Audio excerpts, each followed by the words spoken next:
Bayangkan, kamu menerima tawaran kerja dari luar negeri. Gaji puluhan juta, akomodasi ditanggung, visa dan tiket pesawat gratis. Kamu dijanjikan posisi sebagai digital marketer atau customer service internasional. Tanpa berpikir panjang, kamu terbang ke luar negeri dengan harapan tinggi, tapi sesampainya di sana, kamu dipaksa menipu orang lain. Kamu dikunci dalam gedung tertutup, tanpa akses keluar, tanpa izin menelepon, dan setiap hari, kamu hanya duduk di depan komputer, menipu orang demi target harian. Selamat datang di realita gelap scam center Asia Tenggara. Myanmar dan Kamboja adalah episentrumnya.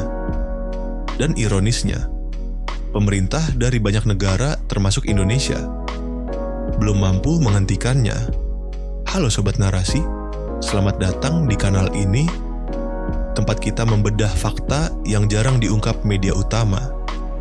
Hari ini kita akan mengungkap alasan kenapa scam center di Myanmar dan Kamboja sulit diberantas, meski sudah diketahui banyak orang. Mari kita mulai dari fakta pertama. Scam center ini bukan hanya tempat penipuan biasa. Mereka adalah industri. Dengan struktur organisasi seperti perusahaan besar, ada HRD palsu yang merekrut tenaga kerja, ada manajer yang mengatur jadwal shift, ada bagian pelatihan, ada bagian IT, dan tentu saja ada bos besar di balik layar. Menurut laporan dari International Crisis Group tahun 2023, ribuan orang dari Indonesia, Vietnam, Malaysia, India, hingga Tiongkok telah terjebak dan dipaksa menjadi scammer. Pertanyaannya, kenapa pemerintah tidak bisa menutup tempat-tempat ini? Jawabannya kompleks. Pertama, scam center ini dilindungi oleh kelompok bersenjata.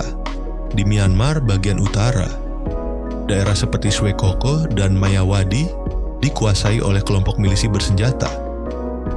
Mereka menjalankan scam center sebagai sumber pendanaan. Mereka memiliki tentara sendiri, senjata sendiri, dan wilayah kekuasaan yang bahkan tidak bisa disentuh oleh militer Myanmar sekalipun. Kedua, di Kamboja, banyak scam center yang berada dalam zona ekonomi khusus. Zona ini awalnya dibangun untuk menarik investor asing, namun justru menjadi tempat ideal bagi operasi ilegal karena minim pengawasan dan aparat lokal sering menerima suap. Ketiga, korupsi. Inilah akar dari masalah yang sebenarnya. Beberapa pejabat lokal di Myanmar dan Kamboja menerima suap agar tidak mengganggu operasi scam center. Bahkan ada laporan bahwa pihak imigrasi dan kepolisian sengaja menutup mata selama para scammer tidak meresahkan warga lokal. Keempat, para korban berasal dari luar negeri. Karena korbannya orang asing, pemerintah setempat tidak merasa bertanggung jawab.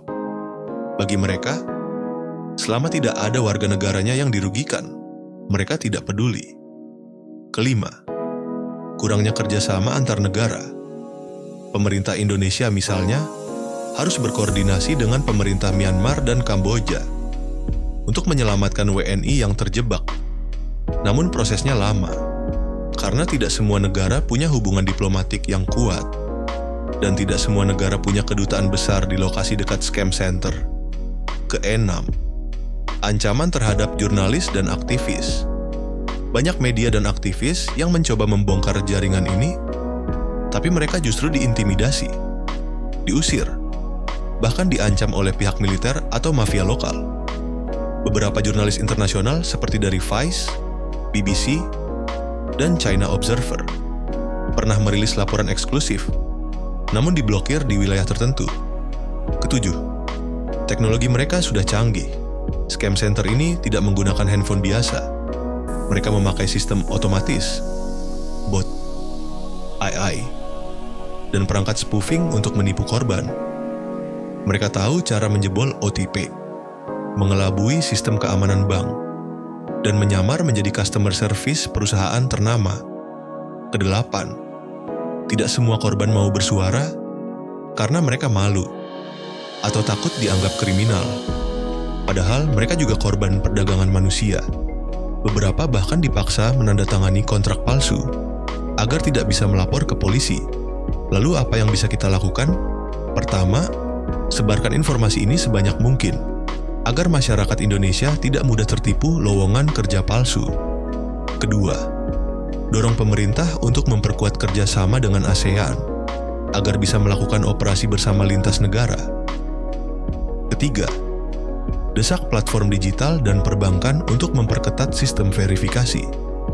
Dan keempat, beri ruang aman bagi para korban untuk bersuara, tanpa takut dikriminalisasi.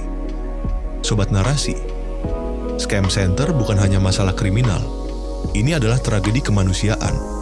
Selama masih ada korban yang disekap, selama masih ada mafia yang dilindungi, dan selama aparat menutup mata, maka kita semua punya peran untuk membongkarnya. Terima kasih sudah mendengarkan cerita hari ini. Jangan lupa like, subscribe, dan bagikan cerita ini. Sampai jumpa di episode selanjutnya. Tetap kritis, tetap peduli, dan tetap berani membuka mata untuk melihat kenyataan.